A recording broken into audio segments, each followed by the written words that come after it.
இல்லாத இந்தியன் எப்படி இருக்கும் அப்படின்னு சொல்லிட்டு இந்தியன் 2 பார்த்ததுக்கு அப்புறம் தான் தெரியுது.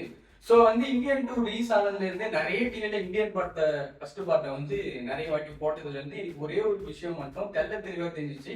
இந்தியன் 2க்கும் இந்தியன் 1லையும் இருந்த இதுல இருந்த ஒரு சூப்பரான விஷயம் என்ன, இதுல இருந்த ஒரு மிஸ்டேக் என்ன அப்படின்ற மாதிரிலாம் எனக்கு நல்லா தெரிஞ்சிச்சு.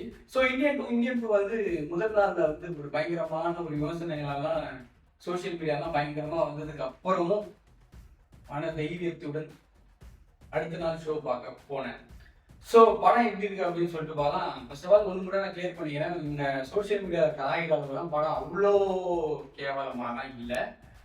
படம் ஓகேன்ற லெவல் தான். எக்ஸ்பெக்டேஷனுக்கு வந்து ஒரு பாஸ் மார்க் தான் வாங்கியிருக்கு. அதுதான் இவங்களுக்கு வந்து ஒரு மாதிரி ரொம்ப கீழே இருந்தாவோ வெயிட்டிங்கே இல்லாத மாதிரி படம் ரொம்ப கேவலமா ஃபர்ஸ்ட் ஹாஃப்ல இருந்து செகண்ட் ஹாஃப்லும் சரி ஐயோ தூங்கின மாதிரிலாம் நிறைய படம் வந்துருக்கு. அந்த படத்தெல்லாம் நம்ம அதர் ஸ்டேட்ல கொண்டாடி இருக்கோம். நம்ம ஊர்ல என்ன பண்ணுறோம் எங்களுக்கு தெரியல. ஸோ ஃபர்ஸ்ட் ஆஃப் ஆல் வந்து சுஜாதா இல்லாத இந்தியன் என்னன்னா இந்தியன் 1 இந்தியன் 2 எனக்கு தெரிஞ்சு இந்தியன் 2 அவங்க பிளான் பண்ணதுனால இந்தியன் 3 தான் அப்படின்றது வந்து தெளிவா தெரிஞ்சிச்சு.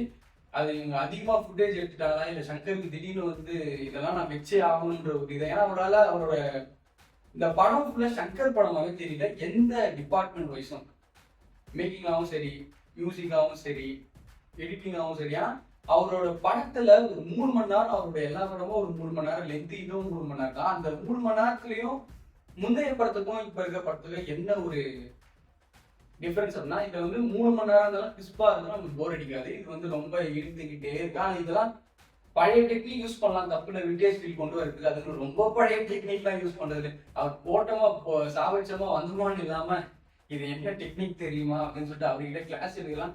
ஓகே, அது வந்து ஏன்னா வந்து சங்கர் படத்துல எப்பவுமே ஒரு விஷயம் இருக்கிற ஒண்ணு என்னன்னா, அவர் வந்து நிறைய இன்ஃபர்மேஷன் வந்து சொல்லுவாரு. இப்போ இந்தியன் படத்துல வந்து அந்த கரப்ஷன் அதை சொன்ன மாதிரியும், அன்னியன் படத்துல வந்து மல்டிபிள் டிசார்டர் சொன்ன ஒரு விஷயமா இருக்கும். ஐ படத்துல ஒரு அந்த ஐ வைரஸ் அப்படின்னு சொல்லிட்டு நிறைய இன்ஃபர்மேஷன் வந்து சொல்லுவாரு. இந்தியன் படத்துல வந்து சரி கரப்ஷன்லாம் இருக்குன்னு சொல்லிட்டு இவர் இந்த மாதிரி வர்ம கலையில எவ்வளவு டெக்னிக்லாம் இருக்குன்னு சொல்லிட்டு அது ஒரு மாதிரி சூப்பரா இருந்துச்சு. அது அவரு அவ்வளோ டீட்டெயிலா சொல்லணும்லாம் அவசியம் இல்லை. அதுதான் எனக்கு தெரிஞ்ச ஒரு போர் அடிச்சு.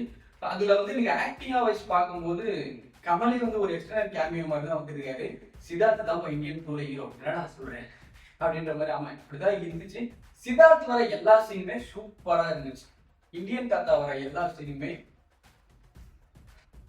யாருக்காக படத்துக்கு போகணும் அப்படின்ற மாதிரி இருந்துச்சு. ஏன்னா அந்த அந்த விஜயாண்டி த்ரில்லர் அப்படின்னும் போது அதுக்கு ஒரு எக்ஸைட்மெண்ட் இருக்கும். ஸோ அந்த எக்ஸைட்மெண்ட் சுத்தமா இல்லை. போறாரு, சாவடிக்கிறாரு. அதுவும் என்ன ஒரு விஷயம்னா ரொம்ப அவேவா இருக்க ஒரு விஷயம். வெளிநாட்டுல வெளியூர்ல இருக்கிறவங்கலாம் போய் சாவடிச்சுட்டு இருக்காரு. அது நம்மளுக்கு கனெக்டே ஆகல. இந்தியால என்ன ஒரு விஷயம்னா நம்மளோட அந்த எளிமையான மக்களோட ஒரு கஷ்டத்தை சொல்றதால எல்லா ஆடியன்ஸுக்கும் ஜனரஞ்சகமா பொருந்தும். அவரோட எல்லா படமும் அப்பதான்.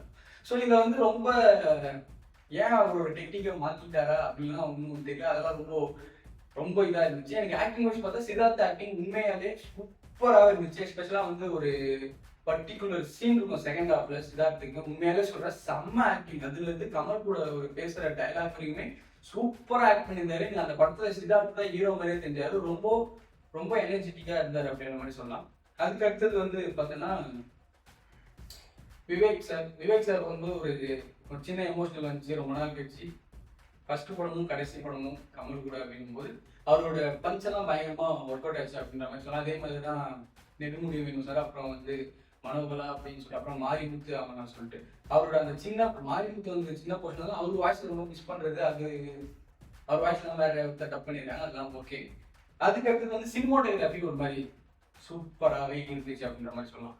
அதுக்கப்புறம் வந்து மியூசிக் உண்மையாலே வேற லெவலில் இருந்துச்சு. Music Rahman sir music use பண்ணதெல்லாம் அந்த மியூசிக் வரும்போது தான் எனக்கு தெரிஞ்ச ஆடியன்ஸ்லாம் பயங்கரமா கத்துனாங்க. ஏன் இப்போ ஒரு ரொம்ப லோவா இருக்கப்பட்டு கூட ஒரு பயங்கர எனர்ஜெட்டிக்கான பிஜிஎம்லாம் போட்டு பண்ணுவாரு. ஏன் இந்த படத்துல இப்படி பண்ணாரு? அது இல்லாம அவருக்கு மியூசிக்ல வந்து ஒரு ரெப்யூட்டேஷன் இருக்கவே இருக்காது இந்த படத்துலயுமே. இதுல வந்து சும்மா சும்மா சகா அப்படின்றாரு, சும்மா சகா அப்படின்றாரு, சும்மா சகா அப்படின்றாரு. நான் படத்துக்கு போனதே பாராபாடி கேட்கறதுதான். அந்த பாட்டும் இல்லை, பாட்டுக்கு பதிலாக பிஜிஎமா வச்சுட்டானுங்க. படத்துக்கும் என் தாய் மண் மேல் ஆடிய பிஜிஎமா ஓடிட்டே இருக்கு. அது ஒரு பக்கம். அப்புறம் வந்து எமோஷனல் சீனுக்கு ஓரளவுக்கு அவர் ஒரு அம்பன் வர அது ஓரளவுக்கு சூப்பராக இருந்துச்சு. அதை வந்து குற்றச்சாட்டாக வச்சிருந்தாங்க, கேவலமாக தான் அது உண்மையாலே சூப்பராக இருந்துச்சு அந்த பிஜிஎம். எனக்கு அந்த சகாவும் டேன் டேன் டேன் டேன் டேன் அப்படின்னு கேட்டு கேட்டு கேட்டு ரொம்ப வெறுப்பாயிடுச்சு. அனிருத் இப்படி பண்ணதில்லை. அதுவும் ஒரு ரொம்ப அவருக்கு ரொம்ப குற்றச்சாட்டு இருந்து இந்தியன் 1 இந்தியன் 2 அனிருத் ஏன் பண்ற அட்லீஸ்ட் ஓகேன்ற அந்த பேராவது வரணும். ரொம்ப சொதப்பிட்டாரு அப்படின்ற மாதிரி இப்ப சொல்லலாம் அனிருத். அதே மாதிரி பாடலும் பெருசா இம்ப்ரெஸ் ஆகல. தாத்தா வராது பாடல் ஓரளவு சூப்பர். அப்புறம் கம்பேக் இண்டியன் வந்த அந்த சிச்சுவேஷன் அது ஓரளவுக்கு ஓகே. ஓவரால் எனக்கு படமா தோன்றது என்ன ஒரு விஷயம்னா எனக்கு தெரிஞ்சு ஒரே பாட்டா எடுத்திருந்தாலே படம் உண்மையில வேற லெவல்ல இருந்திருக்கும் அப்படின்ற மாதிரி தான் என்னோட ஃபீல். எனக்கு தெரிஞ்சு இந்தியனோட ஒரு பேட்டர்னா தான் இதை ட்ரை பண்ணி அதுல ஒரு வித்தியாசமா ஒரு விஷயம் பண்ணதெல்லாம் ஓகே. அதுல எதை நம்ம ஃபாலோ பண்றதுன்னு தெரியல. இந்த பக்கம் ஒரு விஷயம் நடக்குது, இவரு போய் ஒருத்தர கொலை பண்ணிட்டு இருக்கிறாரு, எதை நம்ம ஒண்ணுமே நம்மளுக்கு தெரியல. எனக்கு தெரிஞ்சு சித்தார்த்த போர்ஷன் நம்மளுக்கு கொஞ்சம் கனெக்டடா இருக்கு. ஸோ அதுவே கொஞ்சம் அவைவா இருந்தாலும் ஓரளவுக்கு ஓகே. அவங்களோட ஆக்டிங் நம்ம பேலன்ஸ் பண்ணிட்டு இவரு போராடு கொலை பண்றாரு, வர்ம கலையை சொல்றாரு, இதோட வர்ம கலை என்ன தெரியுமா அப்படின்றாரு. அதெல்லாம் ஒரு மாதிரி ரொம்ப இதாச்சு. எனக்கு ஸ்கோப் வந்து சித்தார்த்து தான் அதிகமா இருந்துச்சு, இவருக்கு இல்லை. அதே மாதிரி விண்டேஜ் ஏன் இந்தியன் 1 பிஜிஎம் சாங்ஸ் ஏன் இந்தியன் 1 பிஜிஎம் சாங்ஸ் சொல்றோன்றது இந்தியன் 2லேயே தெரிஞ்சிச்சு. இப்போ அனிருத் போடுற பிஜிஎம் வந்து இங்க ஒரு 6 இடத்துல வந்து ரஹ்மான் சார் பிஜிஎம் வந்து பிளேஸ் பண்ணிருக்காங்க. ரொம்ப விட்டு தான் அது ஓவரால் எல்லா படத்தையும் சாப்பிட்டுருக்கு. அதுதான் இந்தியன் பிஜிஎம்.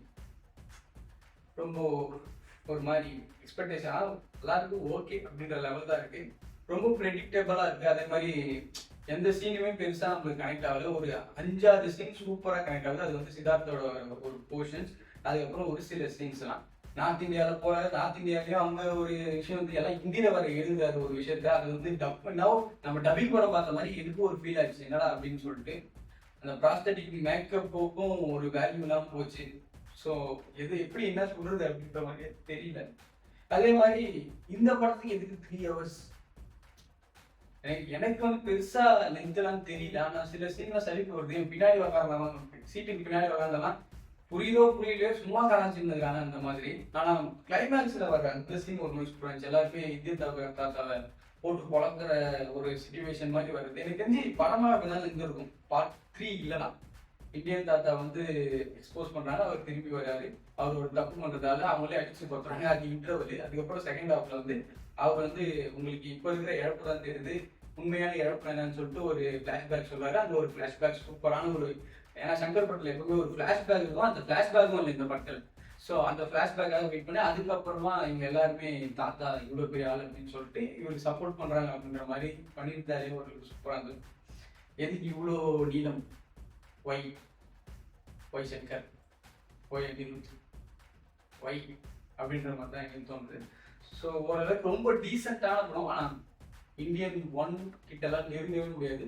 ஸோ எனக்கு இதை பார்க்க தான் எனக்கு ஒரு விஷயம் தோணுன ஒரு மேட்டர் என்னன்னா, master can't recreate masterpiece அப்படின்ற டேக்லைன் எல்லாருக்கும் பொருந்தும். அதில் சங்கர் வந்து பிளேயர்ஸ் போட்டிருக்காரு அப்படின்ற மாதிரி சொல்லலாம்.